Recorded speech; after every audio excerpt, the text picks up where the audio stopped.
The morning sun cast long shadows across the Nevada desert when the alien ship first appeared. Dr. Helen Carter stood on the observation deck of the research facility, her coffee growing cold in her hands as she watched the massive vessel descend from the sky. The ship was unlike anything humans had ever built. It stretched nearly 2 miles from end to end, its surface a dark crimson that seemed to absorb light rather than reflect it. "My God," whispered Captain Jake Morrison, standing beside her. His military uniform was crisp despite the early hour, but his face showed the strain of 3 sleepless nights since the aliens had first made contact. "It's even bigger than the satellite images suggested." Helen nodded, unable to speak. As Earth's lead xenobiologist, she had spent her entire career preparing for this moment, first contact with an alien species, but no amount of training could have prepared her for the reality of it. The ship settled onto the landing pad with surprising grace for something so enormous, its landing thrusters barely disturbing the sand. "Beneath. All units, maintain your positions," Jake spoke into his radio. Around the perimeter of the facility, soldiers crouched behind barriers, their weapons trained on the alien vessel. Not that their guns would do much good against a ship that size, Helen thought. If these aliens wanted to destroy them, they could have done it from orbit. The ship had arrived exactly when promised. 3 days ago, every radio telescope on Earth had received the same message in perfect English. "People of Earth, we are the Zephyrian Empire. We come in peace to establish trade relations with your world. We will land at your Nevada research facility in 3 days at dawn. Prepare a welcome committee of your finest representatives." The message had sent shockwaves through every government on the planet. How did they know about the Nevada facility? How did they speak English so perfectly? And most importantly, what did they really want? Helen watched as a section of the alien ship began to glow and then slowly opened like a flower, blooming. A ramp extended downward, meeting the concrete pad with a soft thud. For a moment, nothing happened. The desert wind whistled through the facility, carrying the scent of sage and dust. Then they appeared. The Zephyrians were tall, much taller than humans. Helen estimated they stood nearly 8 feet in height. Their bodies were covered in what looked like natural armor plating, a deep blue black that seemed to shift and shimmer in the sunlight. They walked on 2 legs like humans, but their movement was different, more fluid, more predatory. Their heads were the most alien feature. Large compound eyes dominated their faces, multifaceted like those of an insect, but somehow more intelligent. Mandibles clicked softly as they moved, and antennae twitched in the desert air. The lead alien wore what appeared to be ceremonial robes over his natural armor.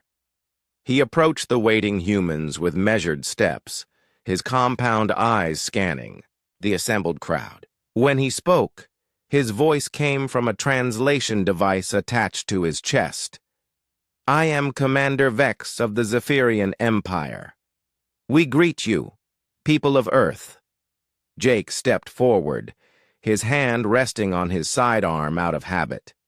"I'm Captain Jake Morrison, Earth Defense Command. This is Dr. Helen Carter, our lead scientist for this mission. Welcome to Earth." Commander Vex turned his large head toward Helen, studying her with those alien eyes. "Dr. Carter, your reputation precedes you. We have been monitoring your world's scientific progress for some time. Most impressive for such a young species." Helen felt a chill run down her spine. "You've been watching us?" "Of course. It is standard procedure when we encounter new worlds. We study, we learn, we evaluate." The commander's mandibles clicked in what might have been amusement. "Do not be concerned. We mean you no harm. We are here to establish beneficial trade, relationships." Jake remained tense beside her. "What kind of trade?" "Resources, technology, knowledge.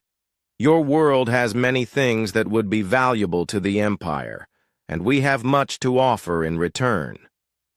Commander Vex gestured to his companions, who began unloading equipment from their ship. "But first, we must understand each other better. Learn about your capabilities, your strengths and weaknesses." Helen didn't like the way he said that last part. There was something in his tone that suggested more than peaceful curiosity. "What would you like to know about us?" "Everything.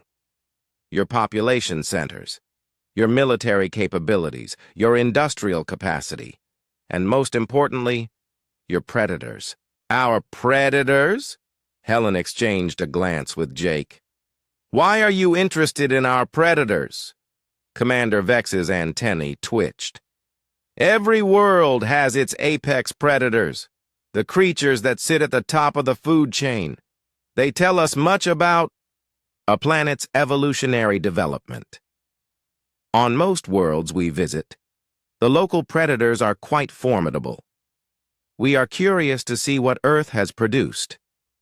Over the next several hours, the Zephyrians set up their equipment and began their studies. They scanned everything with devices that hummed and clicked, taking readings that Helen couldn't begin to understand. Their technology was clearly far beyond anything humans possessed. Commander Vex was particularly interested in the military, vehicles parked nearby. He examined the tanks and armored personnel carriers with what seemed like professional interest, asking detailed questions about their armor thickness, weapon systems, and tactical capabilities. "Primitive but functional," he commented to one of his subordinates in their own language. The translation device didn't pick it up, but Helen caught the dismissive tone. But it was when they reached the wildlife preserve section of the facility that Commander Vex became truly animated. The facility housed several North American predators for research purposes: wolves, bears, mountain lions, and even a few alligators in specialized habitats. The Zephyrian commander studied each enclosure with intense focus. He watched a grizzly bear tear apart a log, observed wolves working together to bring down prey during a feeding demonstration, and spent long minutes staring at a mountain lion as it stalked through its habitat. "Interesting," he said finally. "Your world's predators are larger than we expected for a planet this size. The bear creature in particular shows impressive strength, but they seem rather sluggish, simple." Helen bristled at the criticism. "These animals are perfectly adapted to their environments. They're efficient killers, each in their own way." "Killers, yes, but not true predators in the sense we mean. A true predator doesn't simply kill for food. It hunts for the pleasure of the hunt. It plays with its prey. It kills not just to survive, but because killing is its nature." Jake leaned closer to Helen. "I don't like where this is going," he whispered. Neither did Helen. There was something in Commander Vex's tone when he talked about predators that made her uncomfortable. It was the voice of someone who understood killing intimately. As the day wore on, more Zephyrians emerged from their ship. Helen counted at least 50 of them, all armed with weapons that looked far more advanced than anything in Earth's arsenal. They spread out across the facility, taking measurements and recordings of everything they encountered. "Tell me about your military structure," Commander Vex said as they returned to the main building. "How many soldiers does your species maintain?" Jake hesitated. "That's classified information." "Of course it is. I understand your caution. But we will learn these things eventually. It would be easier if you simply told us now. The threat was subtle but unmistakable. Helen felt her mouth go dry. These weren't peaceful traders. They were scouts. Advance reconnaissance for something much larger and more dangerous. As the sun began to set over the desert, Commander Vex gathered his team and prepared to return to their ship.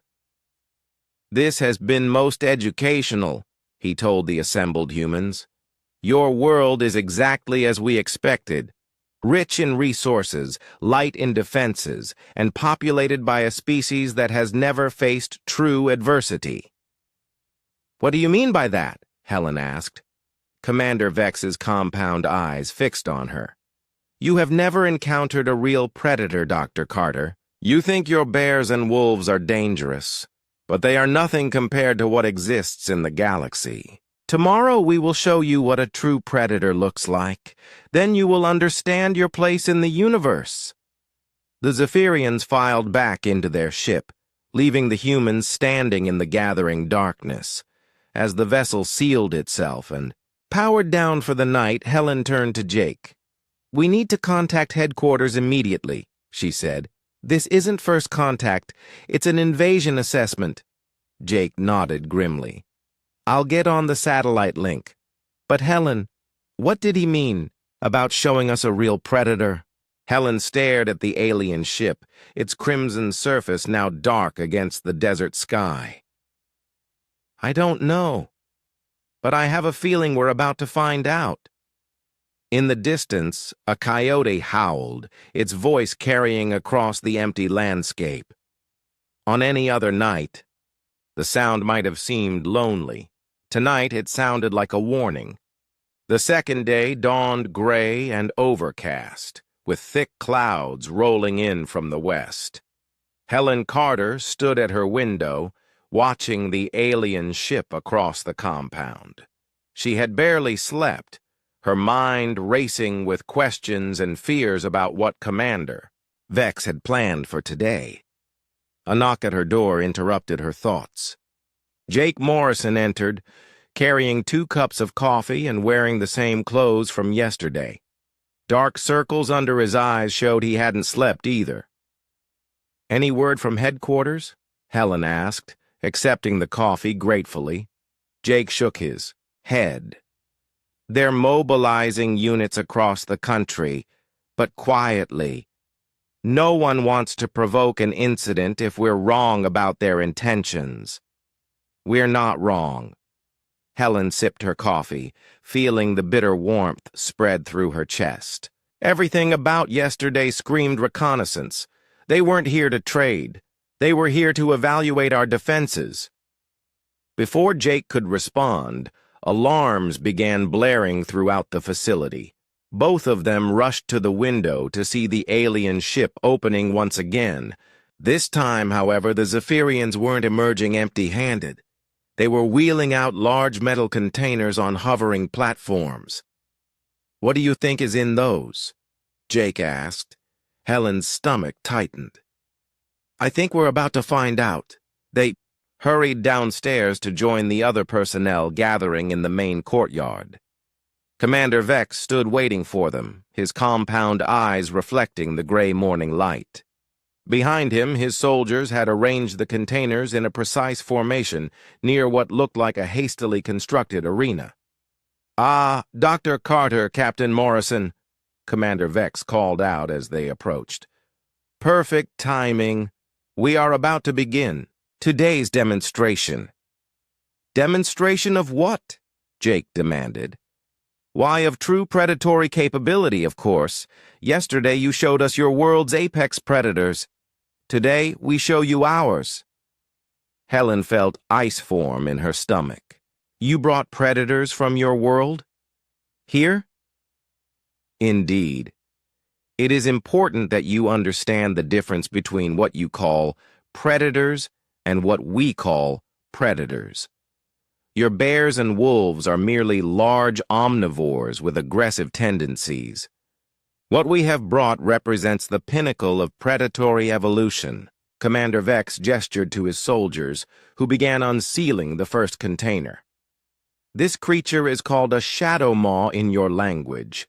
On our world, they are considered the ultimate hunters. One shadow maw can eliminate an entire military battalion. The container opened with a hiss of escaping gas. At first, nothing happened. Then something moved in the shadows inside, and Helen caught her breath. The creature that emerged defied easy description. It stood nearly 8 feet tall at the shoulder, with a sleek, muscular body covered in what looked like living shadow. Its fur seemed to absorb light, making it difficult to focus on. The creature's movements were fluid, almost liquid, as it stepped into the arena. But it was the eyes that made Helen's blood run cold.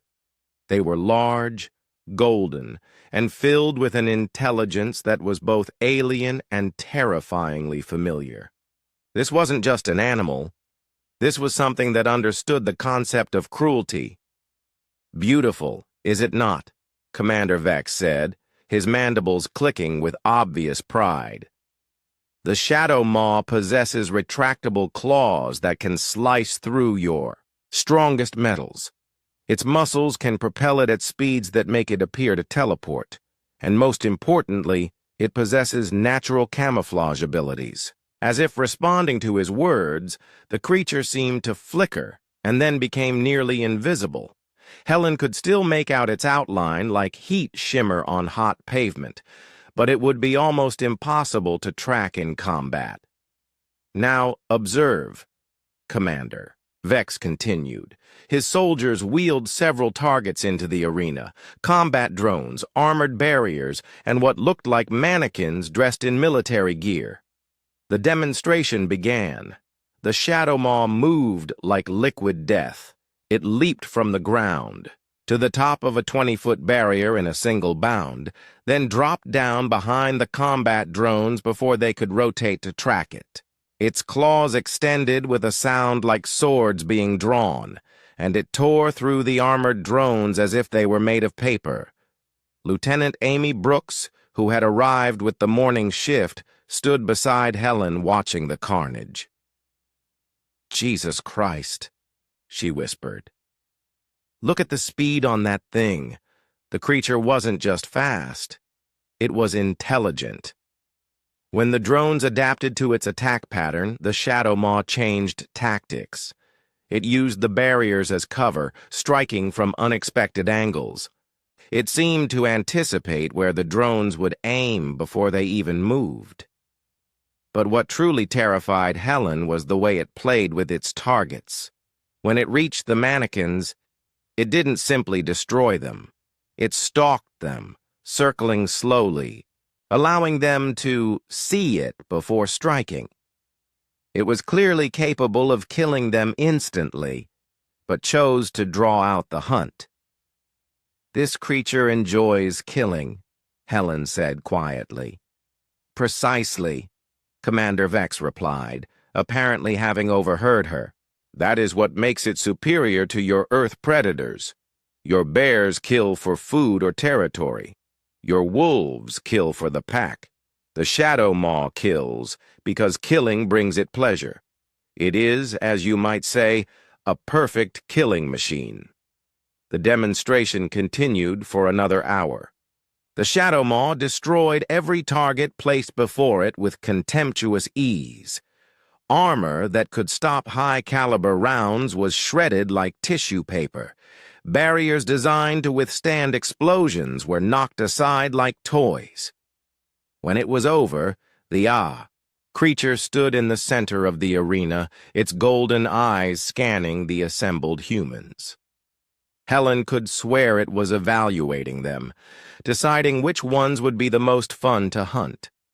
"Impressive," Jake said, though his voice was tight with suppressed fear. "But it's just one creature." Commander Vex's antennae twitched in what Helen was beginning to recognize as amusement. "Oh, Captain Morrison, did I not mention? We brought 12 of them." The words hit the assembled humans like a physical blow. Helen heard several people gasp, and Lieutenant Brooks took an involuntary step backward. 12, Jake repeated flatly. Yes, more than sufficient for our needs. Each Shadow Maw is capable of hunting and killing dozens of your soldiers before they even know they're being stalked. Together, they could eliminate your entire military presence in this region within hours. Helen's scientific mind was racing, despite her fear. There was something about the Shadow Maw's behavior that nagged at her. The way it moved, the way it stalked its prey, even the way it held its head when listening. It reminded her of something, but she couldn't quite grasp what. "Why are you showing us this?" she asked. Commander Vex turned his attention to her. "Because tomorrow, Dr. Carter, we will be presenting your world's leaders with a choice. And we want them to understand exactly what they're choosing between." "What kind of choice?" "Submission or extinction. Your species can join the Zephyrian Empire as a client world, providing us with resources and labor in exchange for protection and technological advancement. Or you can resist and face the consequences." Jake's hand moved instinctively toward his sidearm. "And the consequences would involve these creatures?" "Among other things, yes. The Shadow Maws are just one tool at our disposal, but they are particularly effective against species like yours. You see, Captain, your people have never faced true predation. You've lived at the top of your world's food chain for so long that you've forgotten what it means to be prey." The Shadow Maw in the arena let out a sound that was part growl, part purr.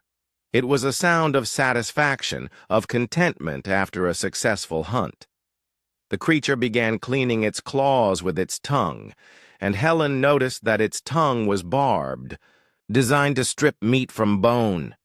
"Your military tactics are based on fighting other humans," Commander Vex continued. "You understand war between thinking beings, but you don't understand how to fight something that sees you as nothing more than prey animals. Something that can track you by scent, see in perfect darkness, and move faster than your eyes can follow."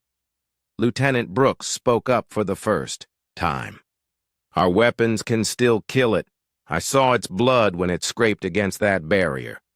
"True. But can you hit something you cannot see?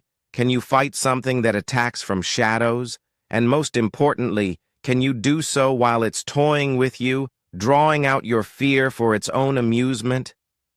Helen watched the Shadow Maw continue, its grooming routine and felt pieces of a puzzle clicking into place in her mind.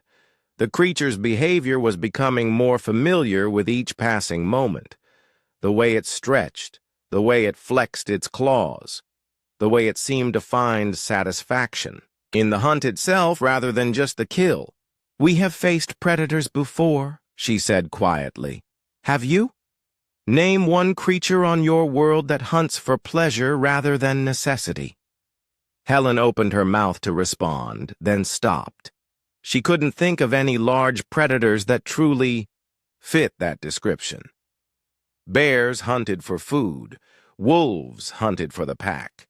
Even sharks were driven primarily by hunger and territorial instincts. But there was something smaller. Something that every human knew but rarely thought about in terms of its predatory nature. The realization hit her like a thunderbolt, but she kept her face carefully neutral.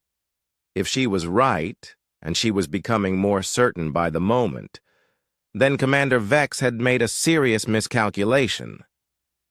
"You seem thoughtful, Dr. Carter," the Zephyrian commander observed. "Just trying to understand," she replied. "This creature of yours is certainly impressive. It is the product of millions of years of evolution on a world where being the apex predator required true excellence, not the clumsy brutality. The third morning brought no sun at all. Dark storm clouds had rolled in during the night, and rain pelted the windows of the Nevada facility. Helen Carter stood in the communication center, listening to reports from around the world as governments struggled to respond to the Zephyrian threat. The president had been briefed. The United Nations was in emergency session. Military bases worldwide had been placed on high alert. But everyone knew the truth. Humanity's weapons were designed to fight other humans, not creatures like the Shadow Maws. Jake Morrison paced beside the radio equipment, his face grim. Beijing reports their analysts agree with our assessment. These aren't traitors. They're conquerors conducting a final survey before invasion. Helen nodded, but her attention was elsewhere. Since yesterday's demonstration, she had been making calls to colleagues, animal behaviorists, and even pet experts across the country. The pieces of her theory were coming together, but she needed more time to be certain. "Dr. Carter?" "Lieutenant." Amy Brooks appeared in the doorway. "Commander Vex is requesting your presence in the main courtyard. He says it's time for the final demonstration." Helen's blood went cold. Final demonstration? He didn't give details, but he's ordered all personnel to assemble outside. Helen and Jake exchanged glances. They both knew this couldn't be good. They followed Amy outside, where they found the entire facility staff gathered in the rain. The Zephyrians had set up what looked like communication equipment, and Commander Vex stood before a large screen that flickered with alien symbols. "People of Earth," Commander Vex began, his translation device crackling slightly in the damp air. "For 3 days, we have studied your world. We have evaluated your defenses, your technology, and your military capabilities. The time has come to present you with a choice." The screen behind him flickered and changed, showing what appeared to be a map of Earth with various locations marked in red. "Your species will submit to the authority of the Zephyrian Empire. You will become a client world, providing resources and labor in exchange for protection and limited technological advancement. Your governments will be dissolved and replaced with administrators appointed by the Empire." Jake stepped forward. "And if we refuse?" Commander Vex's compound eyes focused on him. "Then you will be eliminated as a potential threat to Imperial security. Your cities will be destroyed. Your population will be reduced to manageable levels. Your world will be strip-mined for resources and then abandoned." "You're talking about genocide," Helen said, her voice shaking with anger. "I am talking about the natural order of the galaxy, Dr. Carter. Strong species dominate weak ones. Intelligent species guide primitive ones. It is the way of things." The screen changed again, showing aerial views of major population centers: New York, London, Tokyo, Beijing. Each image was marked with targeting indicators. "To demonstrate our sincerity, we will provide a small sample of what resistance would bring. We have selected a town called Cedar Creek. Population 3,000. It is small enough to be manageable, large enough to serve as an effective example." Helen felt her stomach drop. Cedar Creek was less than 20 miles from the facility. She knew people there, families with children. "You can't do this," Jake said, his hand moving toward his sidearm. "Can we not?" Commander Vex gestured to his soldiers, who had surrounded the assembled humans. Their weapons were drawn and aimed. "Captain Morrison, your sidearm contains 6 bullets. My soldiers number 20, and each carries weapons that can kill dozens of your people with a single shot. Please, be reasonable." The rain continued to fall, mixing with the tears Helen could see on several faces around her. They were helpless. Completely, utterly helpless. "How long do we have to decide?" she asked. "Your world's leaders have 48 hours to announce their submission. If they refuse, or if they attempt to evacuate Cedar Creek, we will proceed with the demonstration. Then we will select a larger target." Commander Vex turned toward his ship. For now, we will release 3 shadow maws in the Cedar Creek area. Consider it a preview of what full resistance would bring. These creatures will hunt at night, when their natural advantages are greatest. By morning, your leaders should have a clear understanding of what they face. Helen watched in horror as 3 of the alien containers were loaded onto hovering platforms and departed toward Cedar Creek. The platforms moved silently through the rain, disappearing into the gray distance. "My God," Amy whispered beside her. "We have to warn them." "Warn them of what?" Jake replied bitterly. "That invisible monsters are coming to hunt them? That conventional weapons are useless? What are 3,000 civilians supposed to do against creatures that can tear through military armor?" As the Zephyrians returned to their ship, Helen felt despair settling over her like a heavy blanket. Everything they had built, everything humanity had achieved, was about to be destroyed by creatures from another world. But then she remembered the way the Shadow Maw had moved during yesterday's demonstration. The way it had cleaned itself afterward. The way it had sat at the edge of the arena, watching the humans with those golden eyes. She pulled out her phone and started making calls. "Helen, what are you doing?" Jake asked. "Something that might be completely insane," she replied, dialing a number. "Hello, is this Dr. Frank Miller? Frank, it's Helen Carter. I need you to drop everything and get to Cedar Creek immediately. Bring every feline behaviorist you can find." "Helen, you're not making sense," Jake said. She held up a hand, still talking into the phone. "No, Frank, I can't explain over an open line. Just trust me. And Frank, bring cats. As many cats as you can find." Jake stared at her as if she'd lost her mind. "Cats? Helen? We're facing an alien invasion and you want to bring cats?" Helen ended the call and immediately dialed another number. "Animal Control? This is Dr. Helen Carter at the Nevada Research Facility. I need you to contact every animal shelter, pet store, and cat rescue organization within 100 miles of Cedar Creek." As she continued making calls, the rain began to let up. In the distance, she could see smoke rising from the direction of Cedar Creek. The hunt had begun. Colonel Ben Hayes arrived at the facility 2 hours later with a convoy of military vehicles. Helen had worked with him before on wildlife research projects, and she trusted his judgment. More importantly, he was known for thinking outside the box. "Dr. Carter," he said, approaching her in the command center. "I got your message. What's this about cats being our secret weapon against alien predators?" Helen pulled up footage of the Shadow Maw demonstration on her computer. "Watch this, Ben. Tell me what you see." Colonel Hayes studied the screen as the creature moved through its deadly routine. "I see something that can kill my soldiers faster than they can react." "Look closer. Look at the way it moves, the way it stalks, the way it plays with its prey before killing." Hayes watched for several more minutes.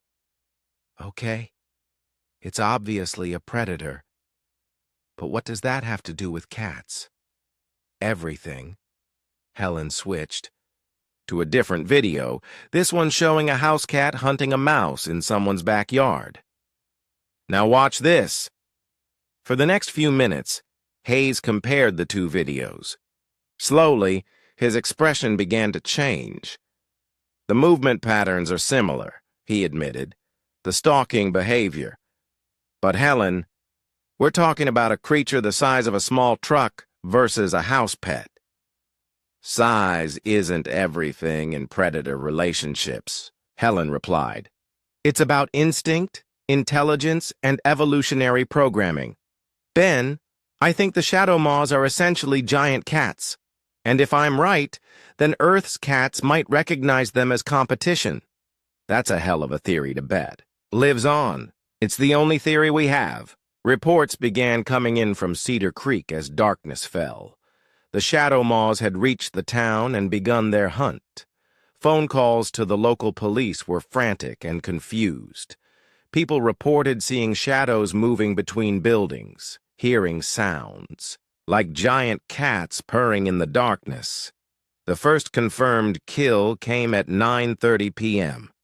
A security guard at the local bank had been found dead, his body showing the distinctive claw marks of a Shadow Maw attack. By midnight, the death toll had risen to 7. The National Guard is setting up a perimeter, Jake reported, monitoring radio communications.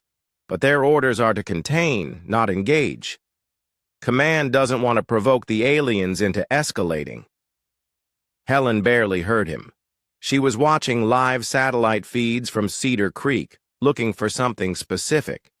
Most of the town's 3,000 residents had barricaded themselves in their homes, following emergency broadcasts telling them to stay inside and avoid windows. But not everyone was hiding. "There," she said, pointing at one of the screens. "Zoom in on that house on Maple Street."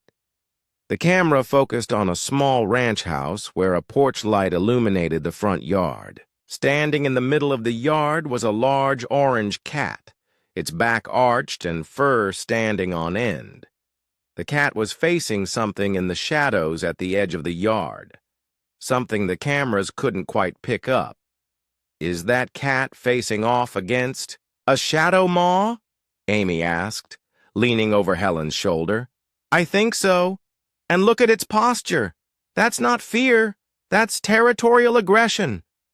As they watched, the shadow moved slightly, and they caught a glimpse of golden eyes. The Shadow Maw was there, just at the edge of the light. But instead of attacking, it seemed hesitant, unsure. The CA, 10-year-old Danny Rogers, had always been stubborn, but his parents, Steve and Maria, had never seen him dig in his heels quite like this. The emergency sirens were wailing throughout Cedar Creek, and National Guard trucks were rolling down their street with loudspeakers blaring evacuation orders. "Danny, we have to go now," Maria said, grabbing clothes from his dresser and stuffing them into a bag. "The soldiers said everyone needs to get to the school for safety." "I'm not leaving without Mr. Whiskers," Danny replied, his arms crossed defiantly. The large orange tabby in question was sprawled across Danny's bed, seemingly oblivious to the chaos around him. At 14 pounds, Mr. Whiskers was a formidable house cat, though his main achievements in life involved sleeping 18 hours a day and maintaining an impressive collection of toy mice. Steve Rogers ran his hands through his hair in frustration. He was an accountant, not a soldier, and the reports coming over the radio about invisible monsters hunting in the dark had left him terrified for his family's safety. "Son, we can come back for the cat later. Right now we need to get you somewhere safe." "Mr. Whiskers is family," Danny said firmly. "We don't leave family behind."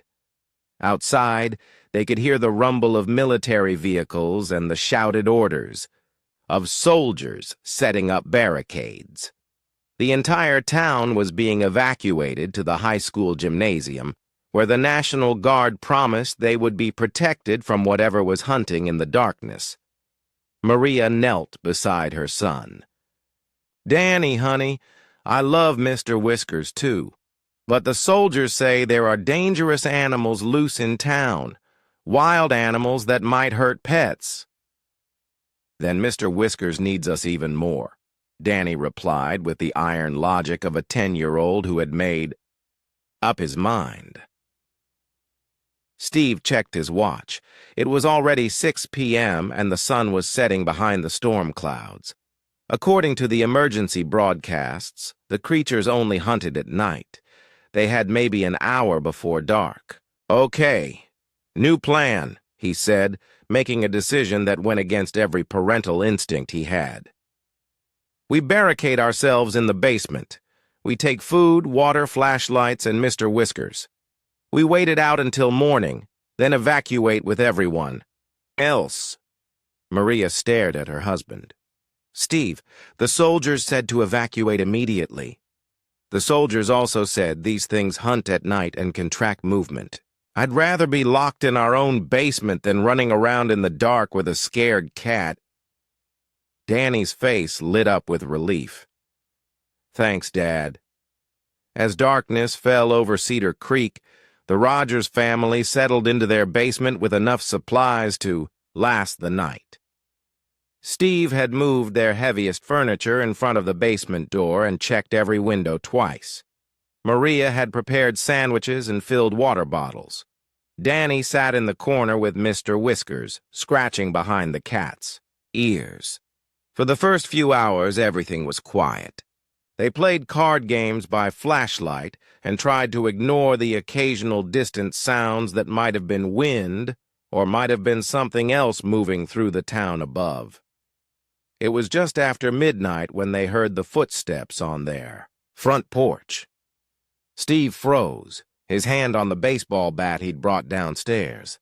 The footsteps were too heavy to be human, and they moved with a strange, padding rhythm. Something was circling their house. Stay quiet, he whispered to his family. The sound of splintering wood came from upstairs. Whatever was up there had just broken through their front door.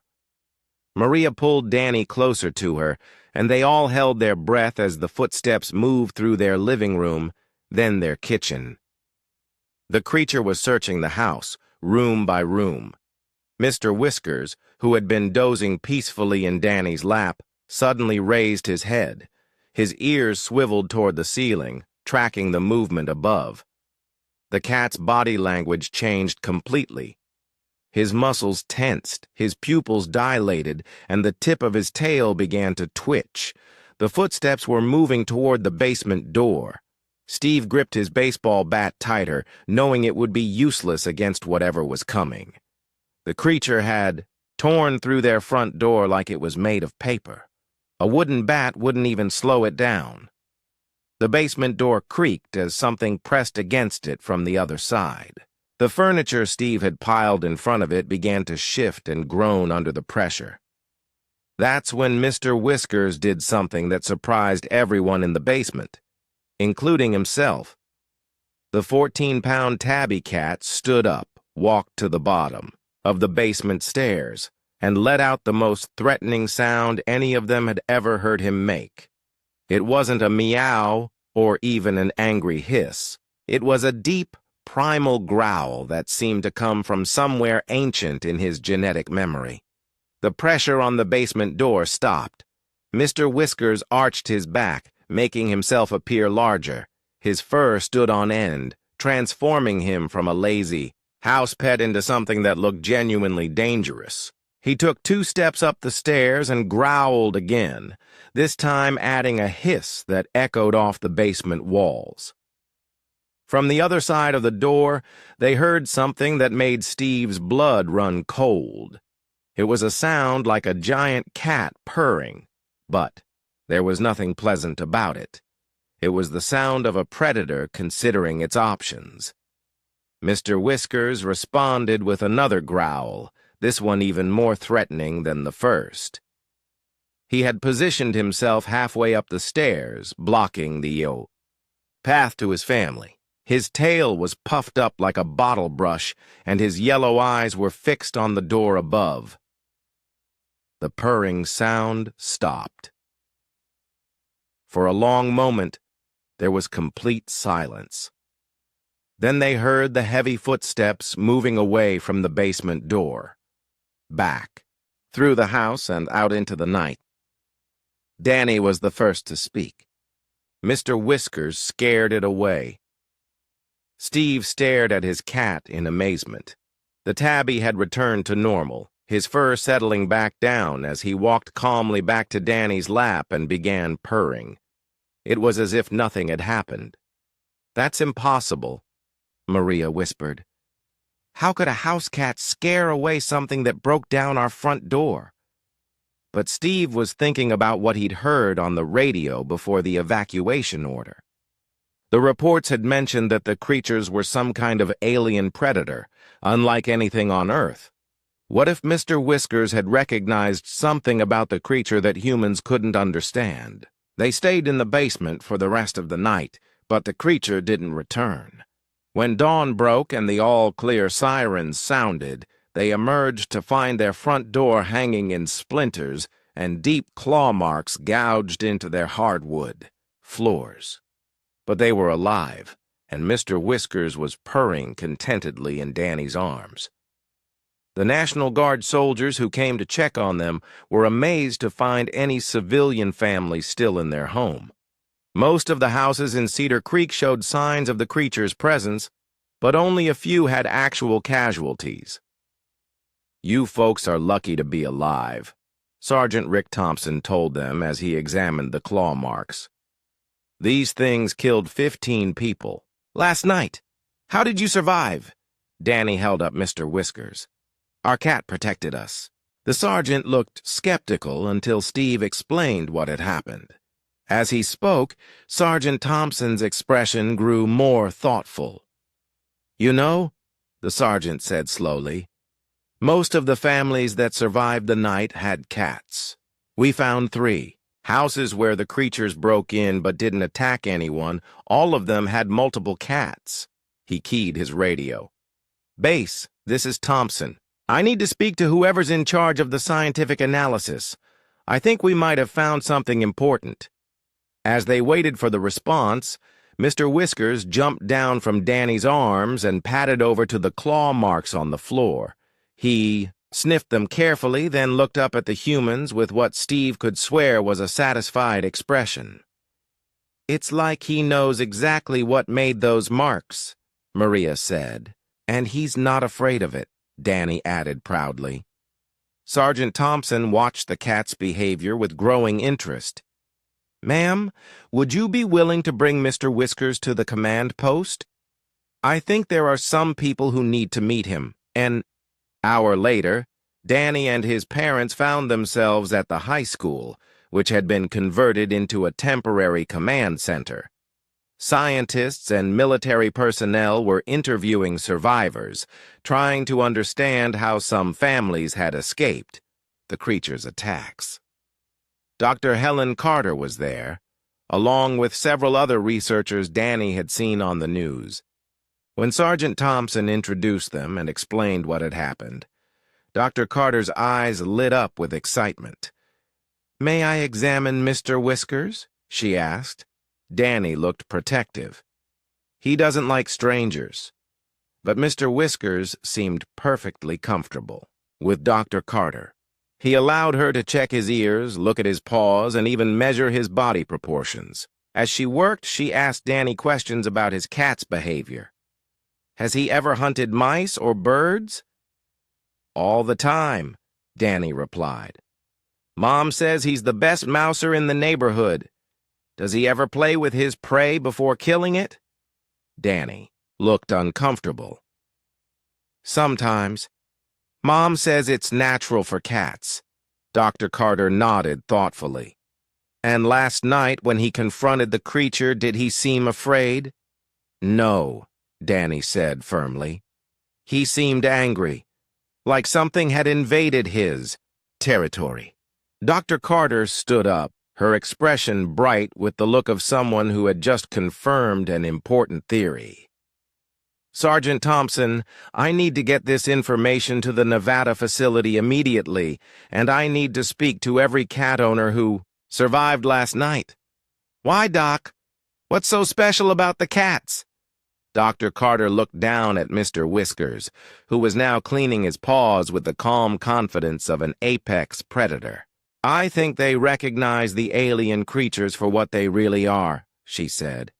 And more importantly, Dr. Helen Carter had barely slept in 3 days, but her mind was racing with possibilities as she sat in the makeshift laboratory at Cedar Creek High School. Around her, monitors displayed footage from security cameras throughout the town. showing the aftermath of the previous night's encounters between shadow maws and house cats.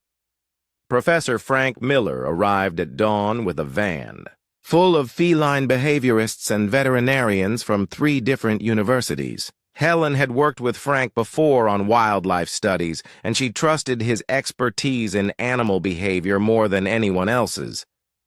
"Helen, I got your message," Frank said, setting down a case of equipment. "But I have to say, your theory sounds completely insane. You're telling me that house cats can somehow intimidate alien predators? Look at this footage first, then tell me I'm insane," Helen replied, pulling up video from the Rogers family's security camera. The timestamp showed 12:47 a.m. The infrared camera clearly showed a massive shadow moving through the Rogers living room. The creature was enormous, easily 8 feet long and covered in what looked like liquid darkness. Its movement was fluid and predatory as it searched the house. But then the audio picked up a sound from the basement. A deep, threatening growl that made even the humans watching the video feel uneasy. "That's Mr. Whiskers," Helen said. 14-pound tabby cat. On screen, the shadow maw froze. Its entire body language changed from confident predator to something much more uncertain. When the cat growled again, the creature actually backed away from the basement door. Frank stared at the screen. "That's impossible. A house cat weighs maybe 15 pounds. That thing could swallow it whole." "Weight doesn't matter in predator hierarchies," Helen said, switching to another video. "It's about behavior, instinct, and recognition. Frank, I think shadow maws are essentially giant cats. And I think Earth's cats recognize them as competition." Dr. Nancy White, the animal behaviorist Frank had brought with him, leaned forward to study the footage. "The movement patterns are remarkably similar," she admitted. "The way it moves its head, the fluid gait, even the way it pauses to scent the air." Helen pulled up comparison footage, showing both creatures in action. Side by side, the similarities were undeniable. The shadow maw moved with the same liquid grace as a house cat. Its hunting pattern followed the same stalk, pause, strike routine. Even its post-kill behavior was identical to what any cat owner would recognize. "My God," Frank whispered. "They're not just similar. They're almost identical in terms of behavioral programming." "That's what I think, too. And here's the important part. Earth's cats have spent thousands of years evolving alongside humans. They've become more adaptable, more intelligent, and in some ways more ruthless than their wild ancestors." Dr. White was taking notes frantically. "The domestication process hasn't made them less predatory. If anything, it's refined their hunting instincts. House cats kill for pleasure, not just food. They play with their prey. They hunt even when they're well fed." Captain Jake Morrison arrived with Colonel Ben Hayes and a team of military analysts. They had been monitoring radio communications from around the world, and Jake's expression was grim. "Helen, we're getting reports from other countries now. The Zephyrians released shadow maws in 12 different locations worldwide: London, Tokyo, Sydney, Cairo. The pattern is the same everywhere. Families with cats are surviving, families without cats are being targeted." Colonel Hayes spread out photographs on the table. "These are from the London incident. The creatures hit a residential neighborhood in Camden. 43 homes were investigated. 15 families had cats, 28 did not. All 15 cat-owning families survived. 12 of the other families were killed." Helen studied the photographs, feeling pieces of a larger puzzle falling into place. "It's not just that cats can intimidate shadow maws. I think the shadow maws actually recognize cats as a superior form of their own species." "Superior how?" Jake asked. "Think about it. House cats have all the same predatory instincts as shadow moths, but they've been refined through evolution and selective breeding. They're more adaptable, more intelligent, and more efficient killers. Plus, they've learned to work with humans, which gives them tactical advantages that wild predators don't have. Professor Miller was examining behavioral footage of both species on his laptop. The hunting sequences are almost identical, but you're right about the cats being more sophisticated. Look at this. He showed them split-screen footage of a shadow moth hunting compared to a house cat catching a mouse. Both creatures used the same basic pattern, but the house cat's approach was more varied, more creative. The shadow moth is following a rigid genetic program, Dr. White observed. The house cat is improvising, adapting its strategy based on the specific situation. That's a higher level of intelligence. Helen felt excitement building as her theory solidified. There's something else. House cats don't just hunt alone. They can work in groups when necessary. They communicate with each other and with humans. They've essentially become enhanced versions of what shadow moths are naturally. The radio crackled with an incoming message from the Nevada facility. Commander Vex was requesting another meeting with the human representatives. He wants to discuss the unexpected complications from last night, Jake reported. Let him sweat for a while, Colonel Hayes said. We need to understand exactly what we're dealing with here before we negotiate. Helen was already making phone calls. I'm contacting animal shelters across the country. If I'm right about this, we're going to need a lot more cats.